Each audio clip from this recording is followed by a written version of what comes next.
बिस्मिल्लाहिर्रहमानिर्रहीम, अस्सलाम वालेकुम नाज़रीन, आप देख रहे हैं प्रोग्राम क्रॉसिंग लाइंस और मैं हूं यासिर रशीद। नाज़रीन, पाकिस्तान में फैसलाबाद से मियांवाली तक पाकिस्तान तहरीक इंसाफ के खिलाफ अदालतों की घंटियां अब सजा सुनाने लगी हैं। फर्द जुर्म का वक्त बीत चुका है, अब सजा याफ्ता अहद का आगाज हो चुका है। एक फैसला इंसदाद दहशतगर्दी अदालत फैसलाबाद का है।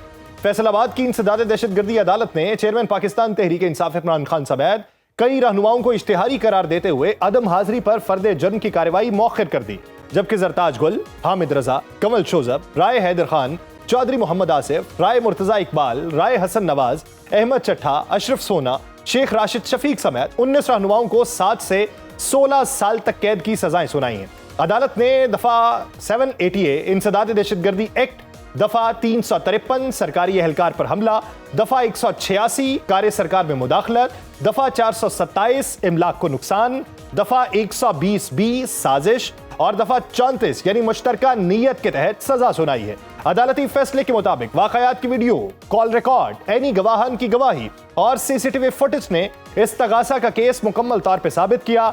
जुर्माना फीकस 1 करोड़ रुपए आयद किया गया। सजा याफ्ता तमाम अफराद जो है वो या तो जेल के अंदर कैद हैं या उनकी गिरफ्तारियां इस वक्त अमल में लाने के लिए अहकाम जारी कर दिए गए।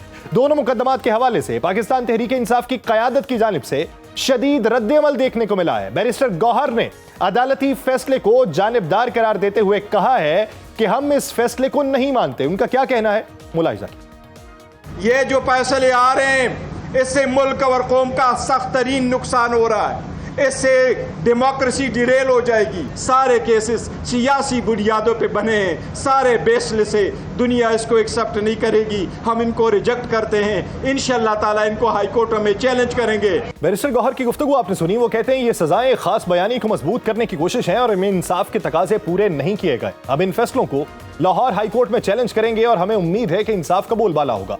दूसरी तरफ वजीर इत्तलात वो कहते हैं कि इन फैसलों को तारीखी करार देते हैं और ये हम संग मील है। अताउल्लाह तारर का क्या कहना है, मुलाहिजा कीजिए। 9 मई के मुकदमात के जो फैसले आए हैं, ना सिर्फ उसका खैर मकदम करते हैं, कानून के हवाले से अमल दरामद होता है प्रोविजंस के ऊपर। आज उसकी जीत का दिन है और इन सजाओं से आइंदा कोई भी जुर्रत नहीं करेगा वो दुश्मन के हाथ मजबूत करे। जिस तरीके से इन्होंने दिफाई तनसीबात को नुकसान पहुंचाया, तो ये जो सजाएं हुई हैं कानून के मुताबिक हुई हैं, एक फेयर ट्रायल के जरिए हुई हैं। अता तारड़ का कहना है 9 मई के हमले रियासत पर हमले थे और अगर इन मुजरिमों को सजा ना मिली तो आइंदा रियासती इदारों पर हमले मामूल बन जाएंगे। अता तारड़ ने कहा कि पीटीआई ने अपनी पॉलिसी के तहत तशद्दुद को फरोग दिया और अब कानून हरकत में आ चुका है। इन अदालती फैसलों का कानूनी पहलू इंतहाई अहम है क्योंकि इंसदाद दहशतगर्दी अदालत की सजाओं को अब आला अदलिया में चैलेंज किया जाना है, जिसके बाद ये देखना होगा कि आया ये फैसले कानूनी जांच पर पूरा उतरते हैं या इन्हें कलअदम करार दे दिया जाता है। इस वक्त तक फैसलाबाद और सरगोदा की अदालतों ने वाज़ेह पैगाम दे दिया है कि 9 मई के वाकयात को रियासत के खिलाफ बगावत तस्वुर किया जा रहा है और उसकी सजा महज सियासी नहीं बल्कि मुजरिमाना नौइयत की है। इसी पस मंजर में इमरान खान के बेटों के पाकिस्तान न आने की खबरें, लंदन में क़यादत की मसरूफियात और कारकुनान में बढ़ती हुई मायूसी भी तहरीक के मोमेंटम को शदीद मुतासिर कर रही है। अब सवाल ये नहीं कि पाकिस्तान तहरीक इंसाफ को सजाएं क्यों हुई, सवाल यह है कि क्या ये सजाएं सियासी तहरीक को दफन करने जा रही हैं। ऐसे मौके के ऊपर कि जब बैरिस्टर गौहर का यह कहना है कि 5 अगस्त को सिर्फ एक दिन की एक्टिविटी होगी। अब देखना यह है कि क्या ये फैसले आइंदा कानूनी मार्के का मैदान गर्म कर रहे हैं। 5 अगस्त का एहतजाज, हाई कोर्ट में अपील और क़यादत की मुमकिन गिरफ्तारियां, ये सब एक साथ हो रहा है और अगले 2 हफ्ते पाकिस्तान तहरीक इंसाफ की कानूनी और सियासी जिंदगी का फैसला कुन मरहला होंगे। इसी पर बात करते हैं। हमें ज्वाइन किया है senior anchor person Munif Farooq साहब ने। मुनीफ फारूक साहब, बहुत शुक्रिया आपके वक्त का। मुनीफ फारूक साहब, फैसलाबाद की इंसदाद दहशतगर्दी जो अदालत है उसने 19 अफराद को सजाएं सुनाई हैं। उनमें अक्सरियत को 10-10 साल कैद हुई है। 19 अफराद वो जो मरकजी रहनुमाओं में या मेन टियर लीडरशिप में शुमार किए जा सकते हैं। हैरत अंगेज बात यह है कि आपने 7 दिन पहले यह दावा किया था कि 19 मजीद लोग नाअहल होंगे। एक आमियाना सा सवाल है कि फैसले से पहले जो है फैसले कैसे मालूम हो जाते हैं? बहुत शुक्रिया आपका। देखिए, इसमें 2-3 चीजें हैं जिनको जरा समझने की जरूरत है कि जो एक अंडरस्टैंडिंग होनी चाहिए कि अगर आपको केस प्रोसीडिंग्स के हवाले से थोड़ी मालूमात हैं, यानी जो नंबर ऑफ एक्यूज्ड हैं, एक्चुअली टोटल अगर देखा जाए तो फैसलाबाद में 1 नहीं 4 मुकदमात हैं। 2 थाना सिविल लाइन के हैं, 2 दूसरे थानों के हैं जो FIR दर्ज हुई। अगर आपको थोड़ी सी रिसर्च करें और थोड़ा सा फॉलो अप रखें कि केस रिकॉर्ड कौन सा है, پھر اگر آپ یہ دیکھیں کہ دیر از اے ٹرینڈ جو یہاں پر فیصلے آ رہے ہیں، جیسے پہلے سرگودا ATC کا آیا جس میں بہت سے لوگوں کو سزائیں ہوئیں، پھر کوٹ لکھپت سے آیا، تو آپ کو بڑی آسانی سے پتہ چل جاتا ہے کہ یہاں فیصلوں کا ٹرینڈ کیا ہے اور کس طرح کے فیصلے متوقع طور پر آ سکتے ہیں. اور جو خبر میں نے اس حوالے سے دی تھی 24 جولائی کو، وہ بڑی کلیئر تھی کہ اس کے اندر جو لوگ لیڈرشپ کے انوالوڈ ہیں ان کی تعداد تقریباً 19-20 ہے. اینڈ کنسیڈرنگ کہ جو حالات بن رہے ہیں تو یہاں فیصلے ان کے بھی خلاف ہی آئیں گے. ان فیصلوں کی جو لیگیلٹی ہے اس کے اوپر مجھے پہلے بھی تحفظات ہوتے ہیں، اور اب بھی ظاہری بات ہے، میں ان میں سے ایک فیصلے کا ابھی میں مطالعہ کر رہا ہوں، جو دیگر کورٹ کا جو پیپرز ہیں یا کورٹ کی جو ججمنٹ ہے اس کو بھی اگر آپ قریب سے دیکھیں تو اس پہ تحفظات یا سوالات تو یہی ہوتے ہیں کہ کیا یہ کسی اعلیٰ عدالت کے اندر یا ہائی کورٹ کے لیول کے اوپر سٹینڈ کر پائے گا یا نہیں، یا اس میں جو لیگل لکوناز ہیں وہ ہائی لائٹ ہوں گے یا نہیں. لہٰذا یہ تو ایک اپنی جگہ بات کلیئر ہے، لیکن یہ میں صرف وہی کہتا ہوں کہ کسی کی کم علمی کو میں کچھ نہیں کر سکتا. اگر کسی نے اس کو فالو اپ نہیں کیا یا نہیں دیکھا کہ اس کے اندر نمبر آف ایکیوزڈ کون سے ہیں یا کون سے لیڈرشپ کے لوگ ہیں، تو میرے خیال میں یہ پھر اس ایک کا چیز پرابلم منیب صاحب، نہیں یہاں ہے. آپ نے کہا کہ قانونی پیچیدگیاں جو ہیں وہ اعلیٰ فورمز کے اوپر سامنے آئیں گی. سوال یہ کہ انسداد دہشت گردی عدالت یا سیشن کورٹ کا جو فیصلہ ہے وہ ہائی کورٹ میں چیلنج کیا جاتا ہے، تو کیا اس میں کوئی سکم آپ کو دکھائی دیتا ہے جو اس فارم پہ اسے ریلیف دلوا سکے، یا بات جو ہے وہ آپ کو سپریم کورٹ تک جاتی دکھائی دیتی؟ دیکھیے، عام طور پر جو ٹرائل کورٹ کے فیصلے ہوتے ہیں ان میں فوجداری عدالتوں کے اندر یا انسداد دہشت گردی کی عدالت کے اندر ان کے اندر سکم نکلتے ہیں، کیونکہ کئی دفعہ عدالت جو ٹرائل کورٹ ہوتا ہے اس کے فیصلوں کے اندر آپ کو کئی جگہ لگتا ہے کہ وہاں پر جو بہت زیادہ میں یہ تو نہیں کہوں گا کہ ڈیو ڈیلیجنس نہیں کی جاتی ہے، تھوڑا سا لگتا ہے کہ وہاں کچھ فیصلے جلد بازی میں کیے گئے ہیں، یا کچھ فیصلوں کے اندر جو بہت مائنیوٹ ڈیٹیلز ہیں ان کو نہیں ذہن میں رکھا گیا. کیونکہ بہرحال جو فوجداری ٹرائل ہوتا ہے یا ایون ATA کے تحت ٹرائل ہو، آپ بغیر ثبوتوں کے یا irrefutable ایویڈنس کے بغیر تو کنوکشنز نہیں کر سکتے. اور خاص طور پر وہ جگہیں تو بہت زیادہ سینسیٹیو ہوتی ہیں جہاں آپ جو ایکیوزڈ ہے وہ ان ٹرمز آف فزیکلٹی کہیں موجود نہیں ہے، اور آپ نے اس کو سزا دینی ہے کرمنل کانسپریسی کی، آپ نے اسے سزا دینی ہے معاونت کی.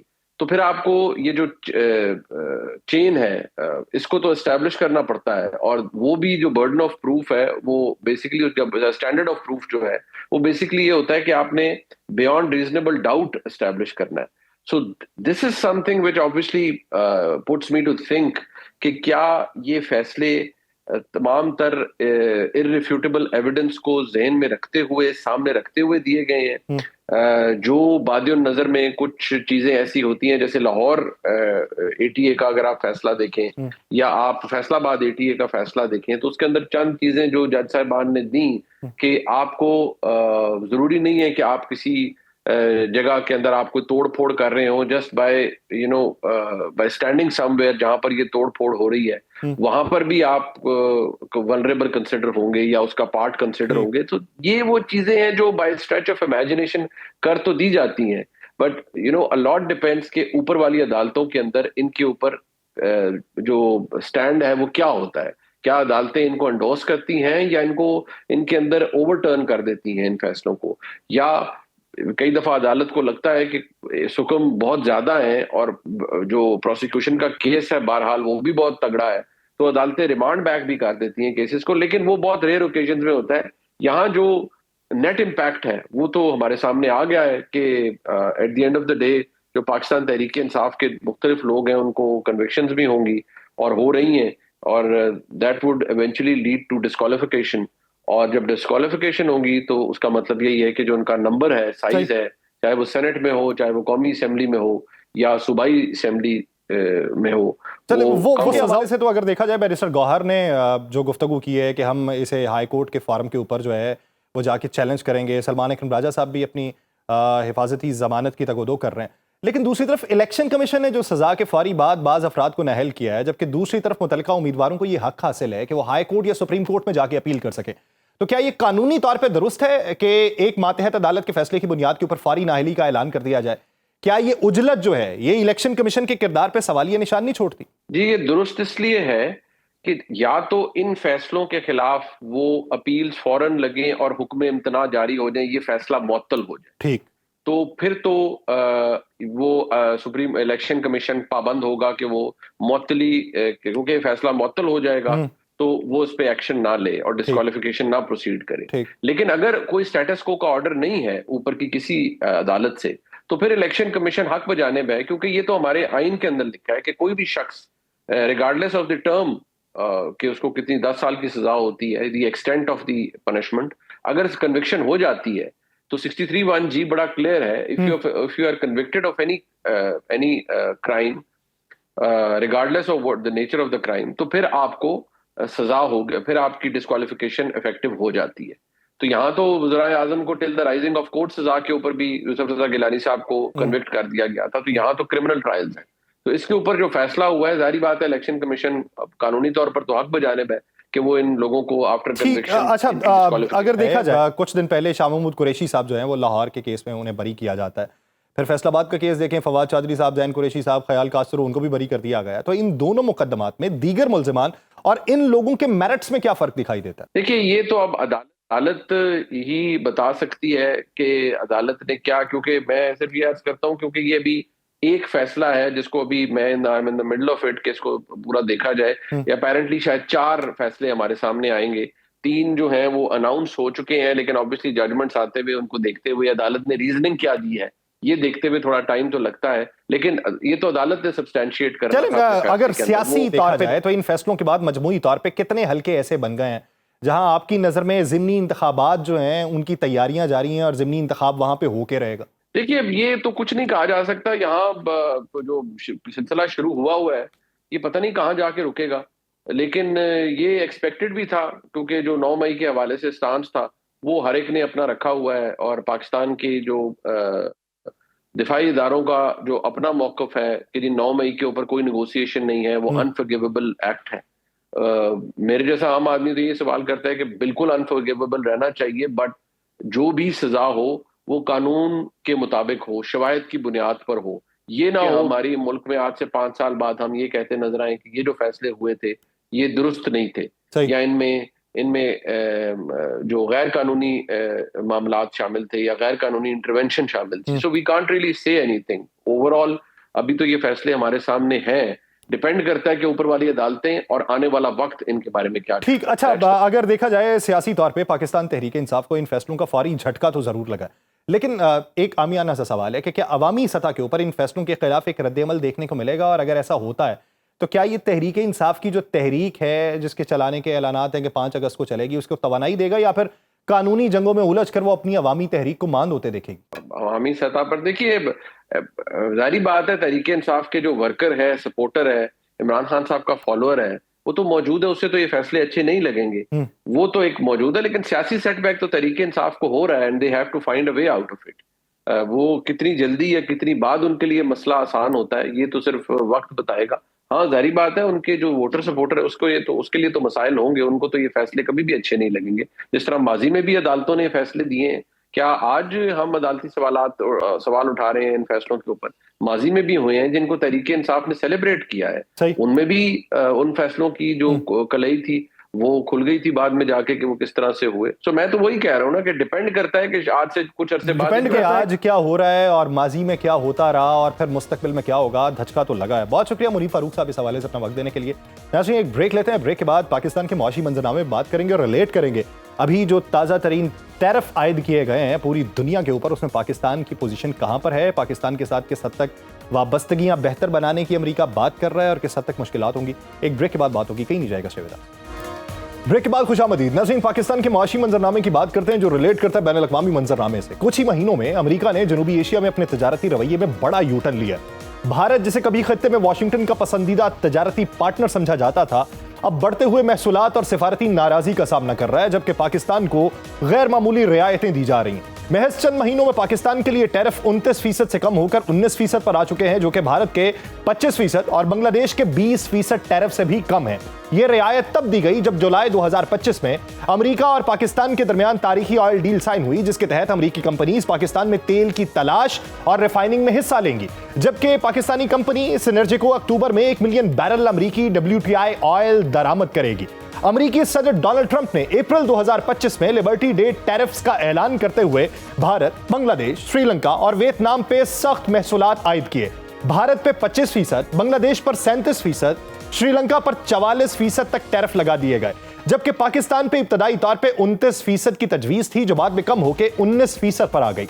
एक वाज़ेह इशारा कि पाकिस्तान अब वाशिंगटन के लिए सिफारती और तिजारती तरजीह बन चुका है। यह फैसला सिर्फ तिजारती नहीं बल्कि जियोपॉलिटिकल भी है। पाकिस्तान जो 88,000 बैरल यौमिया ऑयल पैदा करता है, लेकिन 5,56,000 बैरल रोजाना दरामद करता है। यह तवानाई में खुद इन्हसारी चाहता है और यही वो खला है जिसमें अमेरिका ने अपने मफादात को सेट किया है। इस वक्त पाकिस्तान के अमेरिका के साथ तिजारती हजम 2024 में $7.3 बिलियन तक पहुंच चुका था, जिसमें पाकिस्तान की एक्सपोर्ट $5.6 बिलियन थी। ज्यादातर टेक्सटाइल और गारमेंट्स पे मुश्तमिल थी, जबकि अमेरिका से इंपोर्ट तकरीबन $2.1 बिलियन की हो चुकी थी। दूसरी तरफ भारत, जो चीन से प्रोडक्शन हटा के एप्पल जैसी कंपनीज के जरिए अमेरिका के लिए मोबाइल तैयार कर रहा है, वो अब सख्त दबाव में है। अमेरिका भारत को रूस से तेल और असलहा खरीदने पर खुलकर तनकीद का निशाना बना रहा है। इसी बुनियाद पर भारत पर महसूलात आयद किए गए। एक सियासी पैगाम भी कि रूस से ताल्लुक की कीमत अदा करना होगी। वॉशिंगटन में पाकिस्तान की नई पोजीशन की एक और बड़ी वजह army chief general Asim Munir का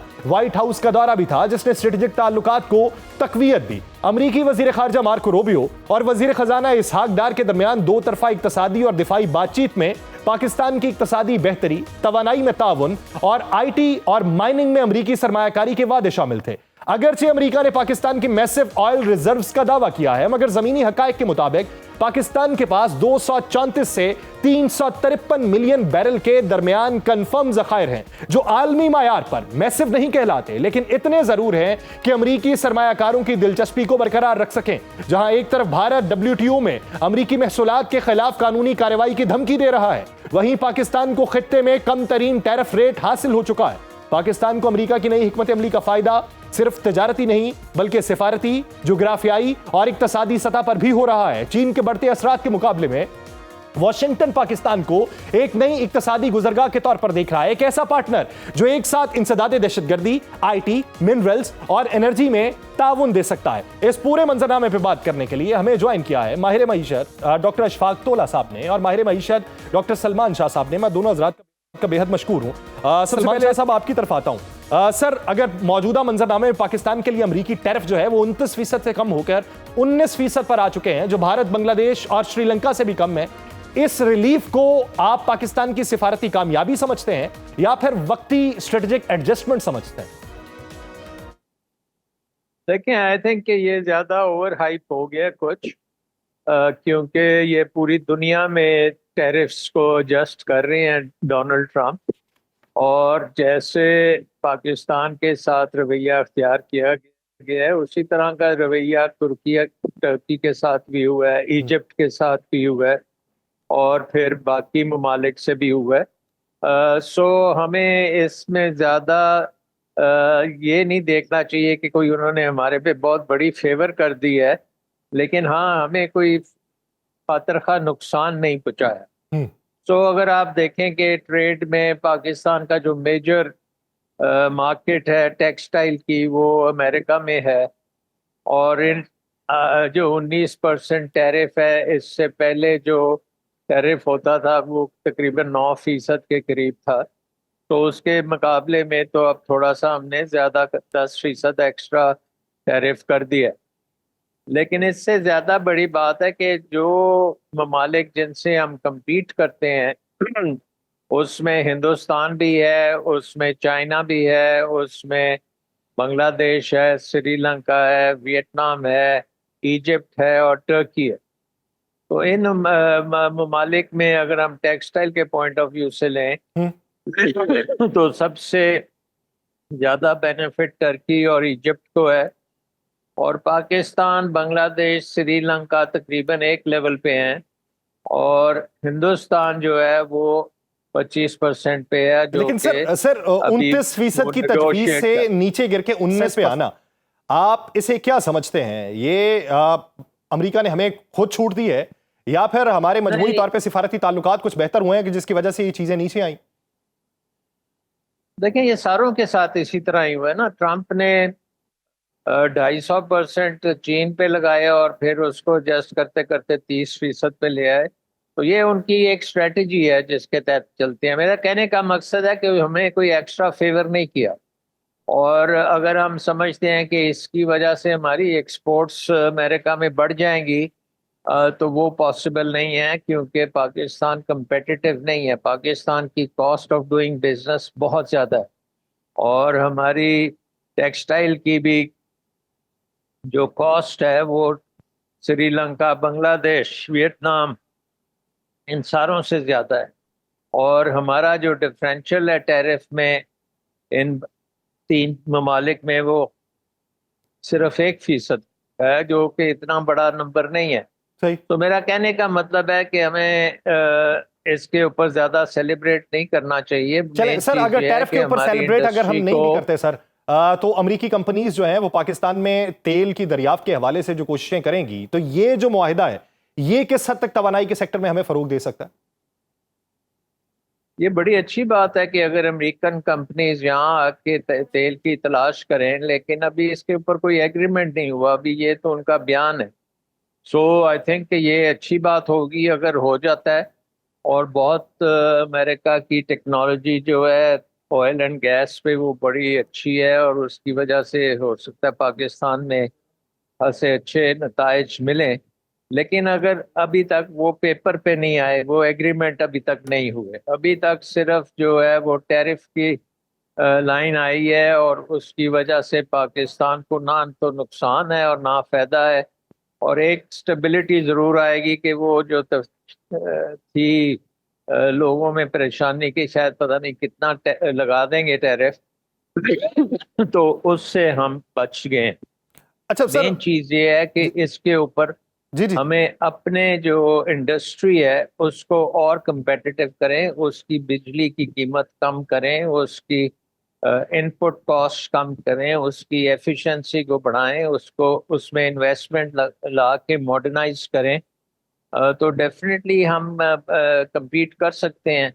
लेकिन ये नहीं है कि हम कुछ ना करें और फिर ये समझें कि काम चल जाएगा, तो वो नहीं होगा। अच्छा सर, ये इंडस्ट्री को मजीद आगे बढ़ाने के लिए बात करते हैं कि सब्सिडाइज कर दिया जाए, तो क्या सब्सिडाइज करना ही इसका हल है या वे आउट इसका कोई और भी मौजूद है? जिस तरह आपने कहा कि तवानाई की कीमतें कम कर दी जाएं, जब मजमूई तौर पे पाकिस्तान के दीगर सार्फिन के लिए तवानाई की कीमतें बुलंद हैं, तो यहाँ पे कैसे कम कर सकते हैं? देखें, पाकिस्तान में तो आपने तवानाई की कीमतें ऊपर रखी हुई हैं, क्योंकि आपके गलत फैसले जो हैं पास्ट में, आपकी पावर सेक्टर ने गलत मायदे किए हुए हैं, तो उनकी कीमत अदा कर रही है इंडस्ट्री। तो उसूली तौर पे तो इंडस्ट्री को सस्ती एनर्जी पे चले जाना चाहिए। सोलर भी है, वो भी सस्ती है, और उनको अपनी पावर जनरेशन अगर करेंगे तो वो ग्रिड से बड़ी सस्ती बिजली ले सकते हैं। लेकिन बिजली के निज़ाम को बचाने के लिए हमने इंडस्ट्री के निज़ाम को दांव पे लगाया हुआ है और उनकी तबाही की हुई है। तो बहुत सी चीज़ें करने वाली हैं, और उसके लिए बड़े अच्छे इकदाम उठाने की ज़रूरत है। और बिजली का जो मामला है, इसको अब ठीक करना चाहिए। तो कई सालों से फंसा हुआ है, और इसमें ज़्यादा से ज़्यादा हम टैरिफ्स देते जा रहे हैं, फिर भी सर्कुलर डेट बढ़ जाता है, और फिर हमारी इंडस्ट्री जो है वो तकरीबन बैठ गई है। तो मेरा ख्याल ये है कि प्राइवेट जो पावर सेक्टर है, इसको अब आपको हुकूमत के कंट्रोल से निकालना पड़ेगा, और इसको एक पावर मार्केट बनानी पड़ेगी, जिसमें सर्वाइवल ऑफ द फिटेस्ट करना पड़ेगा।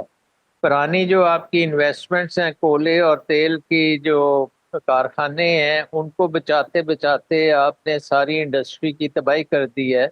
तो वो अब आपको ख़त्म करना पड़ेगा कि आप पावर सेक्टर को competitive करना पड़ेगा।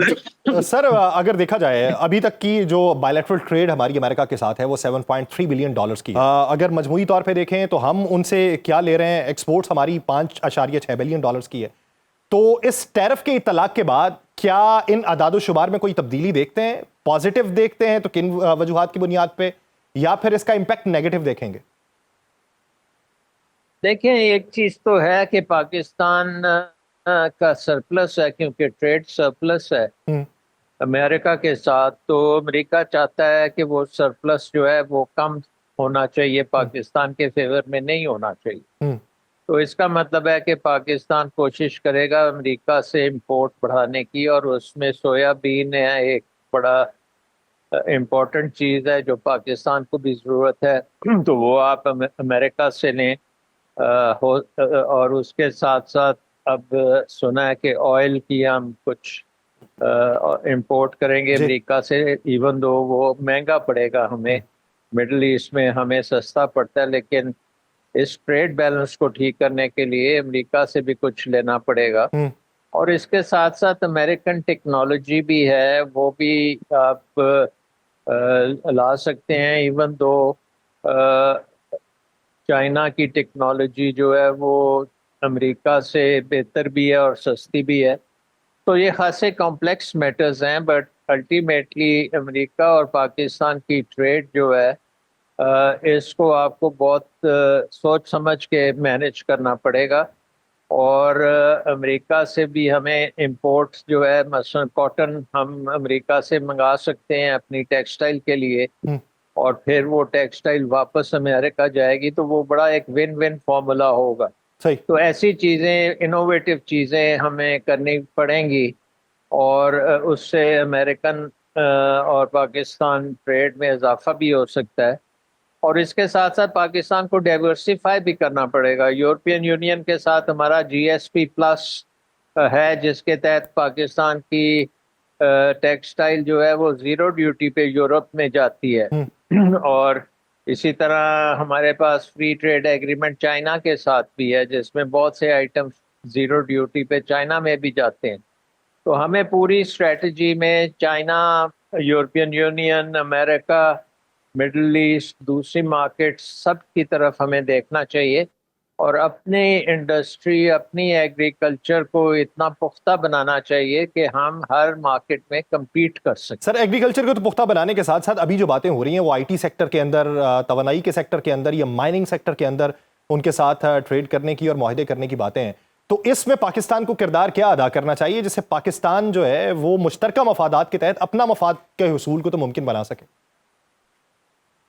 जी बिल्कुल, आई थिंक देखें, मिनरल्स की जहाँ तक तल्लक है, इसमें बहुत सर्वे करने की अभी भी ज़रूरत है। अभी हम बड़े प्रिलिमिनरी लेवल पे हैं, ऐसे सर्वे नहीं है कि वो कल को बैंकेबल आपके प्रोजेक्ट्स बन जाएंगे।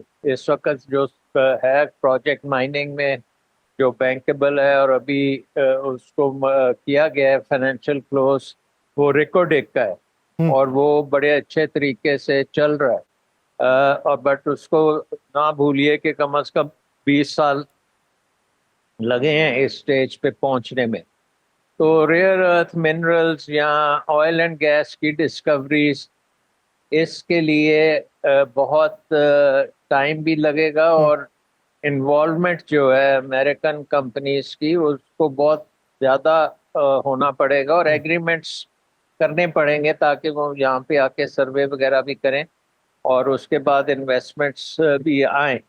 सो आई थिंक के पोटेंशियल तो ऑब्वियसली है, हम पिछले 70 साल से यही बातें कर रहे हैं, लेकिन इसको अमली जामा बनाना जो है वो सबसे बड़ा मसला। पोटेंशियल मौजूद है पाकिस्तान के अंदर, लेकिन उसको अमली जामा पहनाने के लिए और उसे आगे बढ़ाने के लिए किरदार ज़रूरत है। मुस्तकिल मिजाजी के साथ अगर पॉलिसी को तरतीब दिया जाए तो फिर उसका आउटकम कुछ बेहतर निकल सकता है। बहुत शुक्रिया डॉक्टर सलमान शाह साहब इस हवाले से अपना वक्त देने के लिए। नाज़रीन, पाकिस्तान के सिफारती मंजरनामे के ऊपर बात की जाएगी। एक शॉर्ट ब्रेक के बाद कहीं नहीं जाएगा सेवेदार। ब्रेक के बाद खुशामदीद। नाज़रीन, पाकिस्तान अब सिर्फ इमदाद लेने वाला मुल्क नहीं रहा, बल्कि अपने मोहल्ले वकू, तवानाई वसाइल और इक्तसादी इम्कानात के जरिए दुनिया की बड़ी ताकतों की तरजीहात में जगह बना चुका है। चाहे वो अमरीकी टेरिफ रिलीफ हो, ऑयल डील्स हो या जनरल आसिम मुनीर की व्हाइट हाउस में मौजूदगी हो, ان تمام اشاریوں سے یہ واضح ہوتا ہے کہ پاکستان کی خاموش مگر مؤثر سفارتکاری ایک نئے انداز میں عالمی منظرنامے پر ظہور کر رہی ہے۔ سوال یہ ہے کہ کیا ہم اس سفارتی پوزیشننگ کو دیر پا معاشی فوائد میں تبدیل کر سکتے ہیں؟ اسی بارے میں بات کریں گے۔ ہمیں جوائن کیا ہے ایکس ایمبیسڈر شاہد کیانی صاحب نے۔ کیانی صاحب بہت شکریہ آپ کے وقت کا۔ کیانی صاحب، امریکہ کی جانب سے پاکستان پر ٹیرف میں جو واضح کمی ہے 10% کم ہوا ہے، اور توانائی شعبے میں براہ راست جو معاہدے ہیں، کیا یہ کسی بڑی عالمی اسٹریٹجک ری الائنمنٹ کا اشارہ ہے جس میں پاکستان کو نئی اہمیت مل رہی ہے؟ ان کی ایک سوچ ہے یا ان کا اپنے ایک پالیسی کا بنانے کا ان کا یا امپلیمنٹ کرنے کا طریقہ کار ہے جی۔ وہ ملکوں کو جو دیکھتے ہیں، مثال کے طور پر ابھی آپ دیکھیں آج ہی انہوں نے اپنی جو ٹویٹ کی ہے اس کے اندر انہوں نے کافی خفگی ظاہر کی ہے ہندوستان کے خلاف، پریزیڈنٹ پرائم منسٹر مودی کے خلاف کی ہے کہ یہ میری بالکل سنتا ہی نہیں ہے، ایکنالوج ہی نہیں کرتا مجھے میری اس چیز کو، اس لیے ٹرمپ کا اس پہ 50% جو ہے ٹیرف بھی لگے گا۔ یہ وہ چیزیں ان کی ہے۔ یہ ہمارے حالات ذرا اگر آپ سمجھیں بہتر ہونے شروع ہوئے ہیں۔ یہ فیلڈ مارشل صاحب کا وہاں پر لنچ کرنا، اس کے بعد جو پہلگام کے بعد یہ جو جنگ ہوئی اس کے اندر ہمارا ان کو ایکنالج کرنا ان کے رول کا، پریزیڈنٹ ٹرمپ کے سیز فائر کرانے کا، اس سے بہت فرق پڑا ہے۔ ہر پرسنالٹی کا اپنا طریقہ کار ہے، اس کا پوائنٹ آف ویو ہے، وہ جس طرح دنیا کو دیکھتا ہے اپنے ملک کو۔ تو میں یہ سمجھتا ہوں کہ ہمارے حالات اب بہتری کی طرف ہیں امریکہ اور پاکستان کے ان دی شارٹ ٹرم۔ ابھی لانگ ٹرم کا پتہ نہیں ہے۔ ابھی فائنانس منسٹر وہاں گئے، انہوں نے جا کر ایگریمنٹ بھی کر لی، اب اس کی ڈیٹیلز بعد میں آئیں گی کہ ابھی ڈیٹیلز میں پتہ چلے گا کہ کیا پاکستان کو اس ایگریمنٹ میں جس پر ٹیرفز بھی ہمارے پہ لگائے گئے ہیں اور ہم نے بھی اس کا کیا اثر انداز ہوگا۔ لیکن ایک اچھائی یہ ہے کہ وہ منرلز کے اندر انویسٹ کرنا چاہتے ہیں، ان کے پاس ٹیکنالوجی بھی ہے، ان کا پیسہ بھی ہے، تو میں امید یہ کرتا ہوں کہ اس سے ہمیں فائدہ پہنچے گا۔ اچھا کیانی صاحب، کیا پاکستان جو ہے امریکہ کے ساتھ تو تعلقات بہتر کر کے فائدہ حاصل کر سکتا ہے، لیکن چین اور امریکہ دونوں کے ساتھ تعلقات کو متوازن رکھتے ہوئے کوئی مصالحتی پل بننے کی پوزیشن میں ہے؟ دیکھیں جی، نہیں، وہ میں اس کے بارے میں پہلے بھی کہا تھا کہ 1970-71 میں آپ دیکھیں تو پاکستان ایک برج تھا بٹوین چائنا اور یو ایس، تعلقات تھے ہی نہیں، سرے سے نہیں تھے، اور ہم نے بہت اچھا رول ادا کیا جس پر چین آج تک ہمارے ساتھ کھڑا ہوا۔ اس بارے میں امریکہ نے اس زمانے میں ہینری کسنجر اور پریزیڈنٹ نکسن نے بڑی تعریف کی، اپنی کتابوں میں بھی لکھا انہوں نے تعریف کی کہ اب جب آپ دیکھتے ہیں نا یہاں پر اس وقت چین اور امریکہ اکنامکلی آپس میں ان کا مقابلہ جاری ہے، وہ آپس میں اپنے ان کے منسٹر جو ہیں جگہوں پہ مختلف جگہوں پر بیٹھ کر بات بھی کرتے ہیں اور میسج بھی دیتے ہیں۔ تو ہمارا یہ رول اس قسم کا نہیں ہو سکتا جو 70 کے اندر تھا جہاں پر ہم برج بنے ہوئے تھے، وہ ڈائریکٹلی آپس بات چیت بھی کر رہے ہیں۔ پریزیڈنٹ ابھی ٹرمپ نے کہا ہے کہ میں پریزیڈنٹ شی کو ملوں گا بھی۔ اچھا سر، یہ تو ہو گئے ممالک کے ساتھ تعلقات، لیکن حالیہ سفارتی کامیابیوں کی بنیاد کے اوپر پاکستان جو ہے وہ انٹرنیشنل مانیٹری فنڈ یا دیگر مغربی اداروں کے سامنے زیادہ بااعتماد انداز میں کھڑا ہو سکتا ہے، اور اسے امریکہ کے اس لابی کی مزید حمایت حاصل ہو سکتی ہے جو مستقبل میں ہمیں کوئی فائدہ دے سکے۔ دیکھیں جی، آپ کو بڑی ضروری چیز سمجھنے کی کوشش کریں، جتنی انٹرنیشنل فائنینشل انسٹیٹیوشنز ہیں، world bank, I M F ہے یا انٹرنیشنل بینکس ہیں پرائیویٹ، ان کے اندر امریکہ کی انفلوئنس بہت زیادہ ہے، بہت زیادہ۔ لیکن ان کی حمایت آپ کو ضروری ہے، سیاسی حمایت ضروری ہے، لیکن آپ you have to put your own house in order, اپنے آپ حالات بھی تو بہتر کریں نا۔ ٹیکس کے میں آپ نے جو 2-3 جو سیکٹرز کو چھوڑا ہوا ہے ان کو آپ کو لانا پڑے گا ٹیکس کے اندر۔ ریٹیل جو لوگ ہیں جو دیتے نہیں ہیں ٹیکس لانا پڑے گا، کیونکہ کب تک مانگتے رہیں گے آپ؟ دیکھیں نا، آپ کے دوست بھی آپ کے ساتھ فی الحال کھڑے میں ہیں، چائنا ہے یا یو اے ای یا سعودی عرب، رول اوور کرتے رہتے ہیں، لیکن کب تک رول اوور کریں گے؟ وہ آپ کو سمجھاتے بھی ہیں بہائنڈ دا سینز کہ بھئی اپنے آپ تعلقات بہتر کریں۔ دوسرا اہم سوال اس ضمن کے اندر یہ ہے کہ کیا ہم وہ تمام گیپ فل کر سکتے ہیں جو بھارت کے ساتھ امریکہ کی ٹریڈ کے چل رہے تھے؟ دیکھیں، میں آپ کو یہ بتاؤں کہ یہ جو خارجہ پالیسی ہے اسپیشلی بڑے ملکوں کی، وہ ان کا اپنا ایک زاویہ ہے، وہ کس طرح دیکھتے ہیں۔ آج کل اگر آپ اس وقت دیکھیں ہندوستان اور امریکہ کے درمیان ٹینشن ہے، ٹیرف سے شروع ہوئی، جب یہ سیز فائر سے شروع ہوئی، جہاں ہندوستان نے قسم کھا لی کہ جی انہوں نے اکنالج ہی نہیں کیا کہ جی پریزیڈنٹ ٹرمپ کی حکومت نے ان کی وہ یہ سیز فائر کرایا اور جنگ بند کروایا۔ یہ بھی ان کی میں سمجھتا ہوں دانش مندی نہیں ہے۔ ہم نے میچورٹی شو کی، ہم نے کہا کہ ہاں جی امریکہ نے جنگ بند کرائی ہے پریزیڈنٹ ٹرمپ نے، اور ہم ان کا شکریہ ادا کیا. اب آپ یہ دیکھیں کہ لانگ ٹرم کے اندر یہ کیا ہوتا ہے. اس وقت تو اگر دیکھیں تو حالات ان کی مثال ٹھیک نہیں ہے، لیکن لانگ ٹرمز کے اندر، لانگ ٹرم میں میں یہ سمجھتا ہوں کہ ہمیں بہت جلد اس پہ فیصلہ نہیں کر لینا چاہیے کہ جی تعلقات خراب ہو گئے خراب رہیں گے. نہیں، یہ ہندوستان ایک تو آپ کو سمجھنے کی کوشش کریں، ایک بڑا ملک ہے، ریجن کے اندر بڑا ہے، اور امریکہ عرصہ دراز سے ہندوستان کو یوز کر رہا ہے چین کو کنٹین کرنے کا، حالانکہ ناکام رہا ہے، بالکل ناکام ہو گیا ہندوستان. لیکن لانگ ٹرم کے اندر میں سمجھتا ہوں کہ ہندوستان اور امریکہ کے تعلقات جس طرح اب نظر آ رہے ہیں خراب ہیں، وہ ہوں گے نہیں، لیکن اس کے انٹرسٹ میں ہے کہ اس کے ساتھ وہ کاروبار کرے. لیکن اس انٹرسٹ کے اندر یہ جو موجودہ لمحہ ہے، اس لمحہ موجود کا فائدہ ہم کس طریقے سے اٹھا سکتے ہیں، تو ہمیں اپنی پالیسی ویسے ہی. بہت شکریہ شاہد کیانی صاحب اس حوالے سے اپنا وقت دینے کے لیے. ناظرین پروگرام کا وقت ختم ہوا چاہتا ہے، مجھے دیجیے اجازت. آپ سے ملاقات ہوگی کل کے روز. اپنا بہت سا خیال رکھیے گا. اللہ نگہبان.